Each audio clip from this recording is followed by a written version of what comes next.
I'm Doug Peterson with Orthman Manufacturing, Territory Manager, here to talk a little bit about the 1tRIPr today.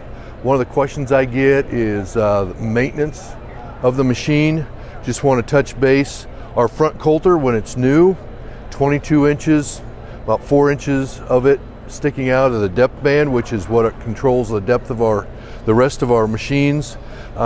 This one's got the finger opener on it. Those are 14 inches. If you've got the other option with the notched openers, those are 16, so you know where they are new, so you can compare with what you've got as to where they've got on them. The wavy coulters in the back, when they're new, they are 18 inches. When they wear down an inch or so, or inch or two, might be time to think about replacing them. Basket,